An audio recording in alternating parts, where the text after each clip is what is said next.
الحمد لله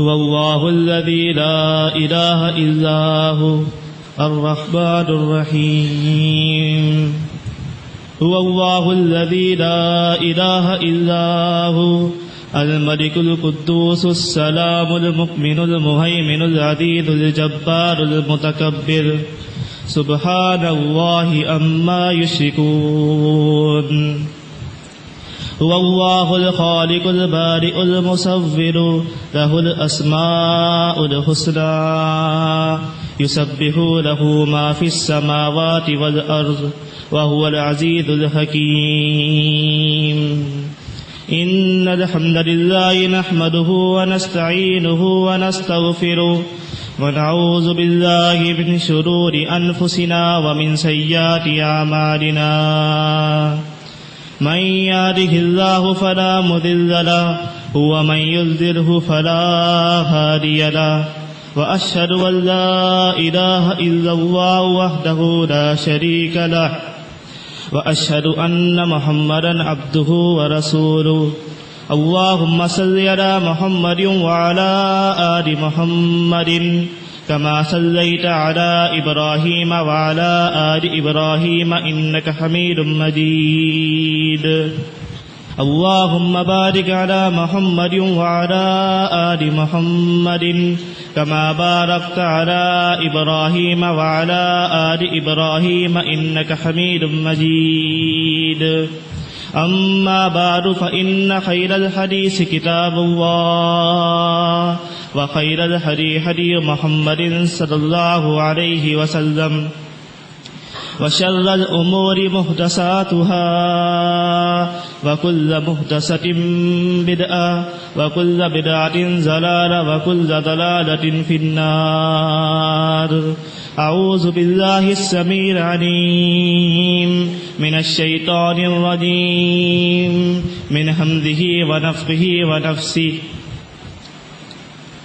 ما أصاب من مصيبة في الأرض ولا في أنفسكم إلا في كتاب قبل أن نبرأها إن ذلك على الله يسير. ہر قسم کی تعریف حمد و ثنا اللہ ذوالجلال والاکرام کے لیے ہے، جس نے اس پوری کائنات کو پیدا کیا اور اس میں موجود ہر چیز کو پیدا کیا. قرآن مجید میں اللہ تبارک و تعالی سورہ حدید میں فرماتا ہے ما اصاب من مصیبت فی الارض ولا فی انفسکم، کہ زمین میں کوئی مصیبت نہیں پہنچتی اور نہ ہی تم پر کوئی مصیبت آتی ہے، الا فی کتاب، مگر وہ کتاب میں محفوظ ہے، قبل ان نبرأها، اس سے پہلے کہ ہم اسے پیدا کریں، اسے تم پر نازل کریں، اس سے پہلے اللہ تبارک و تعالی نے اسے اپنی کتاب یعنی لوح محفوظ میں ذکر رکھا ہے. اور بے شک یہ اللہ پر بہت آسان ہے. تقدیر اللہ تبارک و تعالی نے ہر انسان کی تقدیر کو اس کی پیدائش سے پہلے ہی لکھ دیا ہے. صحیح بخاری کی حدیث ہے، رسول اللہ صلی اللہ علیہ وسلم فرماتے ہیں کتب اللہ المقادیر الخلائق قبل ان يخلق السماوات والارض ب50,000 سنہ، کہ اللہ تبارک و تعالی نے آسمان اور زمین کے پیدا ہونے سے 50,000 سال پہلے مخلوق کی تقدیر کو لکھ دیا. وقال قبل عرشها من الماء، اور اس سے پہلے اللہ تبارک و تعالی کا عرش پانی میں تھا. یعنی ہر انسان کی تقدیر کو اللہ ذوالجلال والاکرام نے اس کی پیدائش سے 50,000 پہلے لکھ دیا ہے. صحیح بخاری میں رسول اللہ صلی اللہ علیہ وسلم فرماتے ہیں کان اللہ ولم یکن شیء قبلہ، کہ اللہ تبارک و تعالیٰ تھا اور اس سے پہلے کوئی چیز نہیں تھی. وَكَانَ عَرْشُهُ عَلَى الْمَاءِ، اور اس کا عرش پانی میں تھا. ثُمَّ خَلَقَ السَّمَاوَاتِ وَالْأَرْضِ، پھر اس نے آسمان کو اور زمین کو پیدا کیا. فَكَتَبَ فِي الذِّكْرِ كُلَّ شَيْءٍ، اور پھر اس نے ہر چیز کو ذکر میں یعنی کہ لوح محفوظ میں لکھ کر رکھ دیا، کیونکہ تقدیر انسان کی اللہ تبارک و تعالیٰ نے پہلے ہی لکھ دی ہے. آج کل کے لوگ جو باہر چلے جاتے ہیں یا کسی بڑے اور اونچی جگہ پہ چلے جاتے ہیں تو وہ کہتے ہیں کہ ہم اپنی تقدیر خود بناتے ہیں، اور یہ ایسا ہرگز نہیں ہے. ہر انسان کی تقدیر اللہ تعالیٰ نے ہی بنائی ہے. کوئی انسان اس تقدیر کو بدل نہیں سکتا سوائے دعا کے. کوئی انسان اپنی تقدیر خود نہیں بنا سکتا، مگر اس کا یہ مطلب ہرگز نہیں کہ اللہ تبارک و تعالیٰ نے جو تقدیر لکھی ہے انسان اس پر عمل کر رہا ہو. اگر کوئی انسان برے اعمال کر رہا ہے، کوئی غلط کام کر رہا ہے، تو اس کا یہ مطلب نہیں کہ اللہ تبارک و تعالیٰ نے اس کی تقدیر میں ایسا لکھا تھا اس لیے وہ ایسا کر رہا ہے. نہیں، اگر اس طرح ہوتا تو اللہ تبارک و تعالیٰ نعوذ باللہ ظالم ہوتا، مگر ایسا نہیں ہے. اللہ تبارک و تعالیٰ نے انسان کی وہ تقدیر لکھی ہے جو اس پر انسان کو عمل کرنا ہی تھا، کیونکہ اللہ تبارک و تعالیٰ عالم الغیب ہے، وہ ہر چیز پر قادر ہے. اس نے انسان کے اعمال کو پہلے ہی دیکھ لیا اور پھر اس کو لکھ کر محفوظ کر لیا.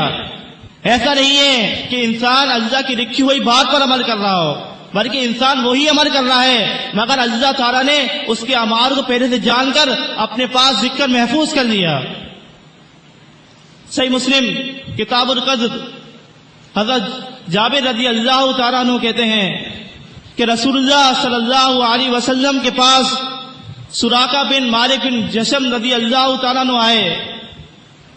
انہوں نے کہا کہ اے اللہ کے رسول صلی اللہ علیہ وسلم، آپ ہمیں ہمارا دین سکھائیے کہ گویا کہ ہم ابھی پیدا ہوئے ہوں. آپ ہمیں یہ بتائیے کہ ہم جو عمل کرتے ہیں وہ کیا اس لیے کرتے ہیں کہ تقدیریں جا چکی ہیں اور قدم سوکھ گئے ہیں، یا پھر ہم جو عمل کرتے ہیں وہ اس لیے کرتے ہیں تاکہ جو تقدیر میں لکھا ہوا ہے وہ پورا ہو جائے. رسول اللہ صلی اللہ علیہ وسلم نے فرمایا، نہیں، تم عمل اس طرح اس بات پر کرو کہ تقدیریں جاری ہو چکی ہیں اور قدم سوکھ گئی ہے. تو سراقہ رضی اللہ تعالیٰ عنہ نے کہا کہ اے اللہ کے رسول صلی اللہ علیہ وسلم، پھر عمل کا کیا فائدہ ہے؟ زہیر کہتے ہیں جو راوی حدیث ہیں کہ ابو زبیر نے کوئی بات کہی جو میری سمجھ میں نہیں آئی. میں نے اپنے ہم سبق لوگوں سے پوچھا کہ انہوں نے کیا کہا، تو انہوں نے بتایا کہ رسول اللہ صلی اللہ علیہ وسلم نے فرمایا کہ عمل کرو، اس میں آسانی ہے. یعنی جو انسان نیک ہوگا اس کے لیے اس کے عمل میں آسانی کر دی جائے گی. صحیح بخاری اور صحیح مسلم رسول اللہ صلی اللہ علیہ وسلم فرماتے ہیں کہ بے شک انسان اپنے ماں کے پیٹ کے نطفے میں 40 دن اور 40 رات رہتا ہے، اور پھر 40 دن بعد 40 دن وہ خون کی پھٹکی کی شکل میں آ جاتا ہے، اور پھر 40 دن وہ ایک گوشت کا زتڑا بن جاتا ہے. پھر اللہ تبارک و تعالی ایک فرشتہ اس کی طرف بھیجتا ہے اور اس کو 4 باتیں لکھنے کا حکم ہوتا ہے.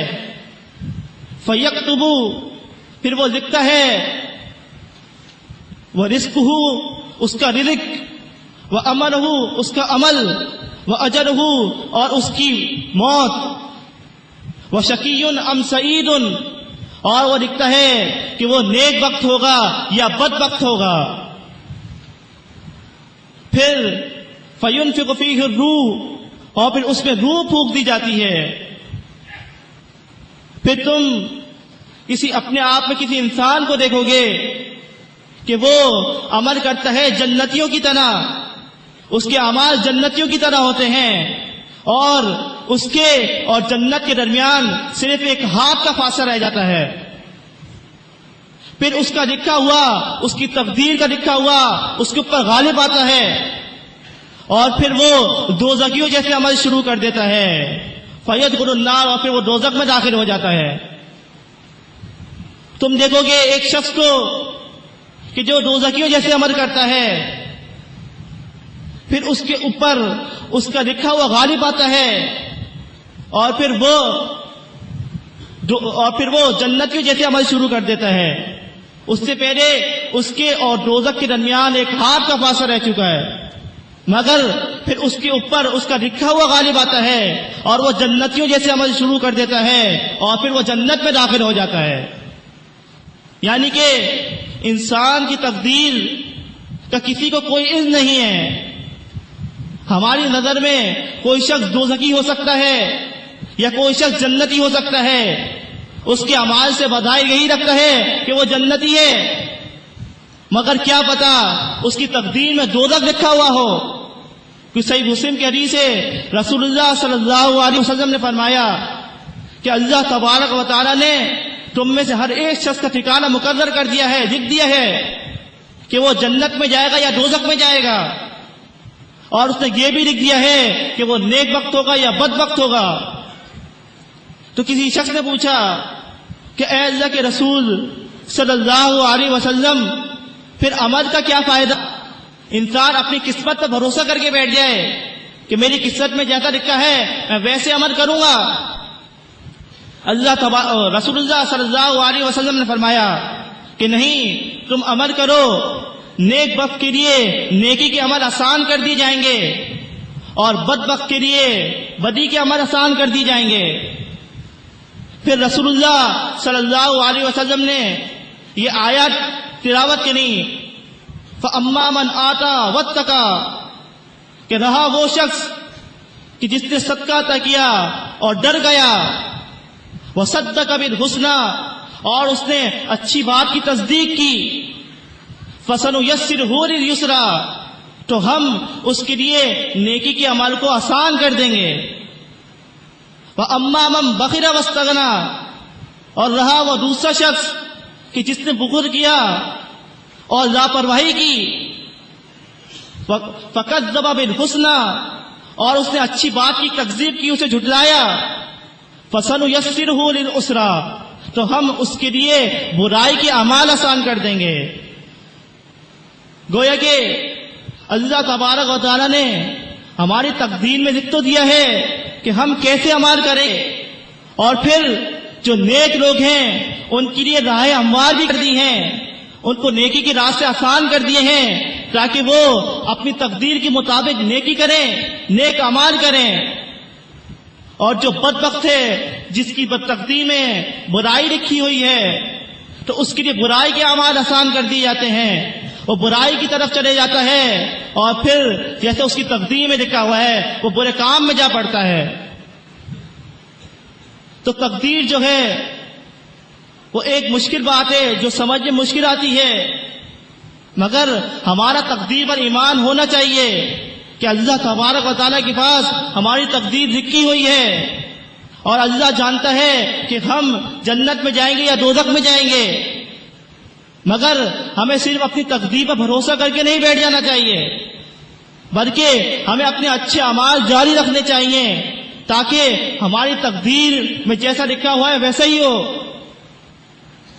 آگے اللہ تبارک و تعالیٰ سورہ حدید میں فرماتا ہے کہ ہم نے تمام باتیں اس لیے لکھی رکھی ہیں لِكَيْ لَا تَأْسُوا عَلَىٰ مَا فَاتَكُمْ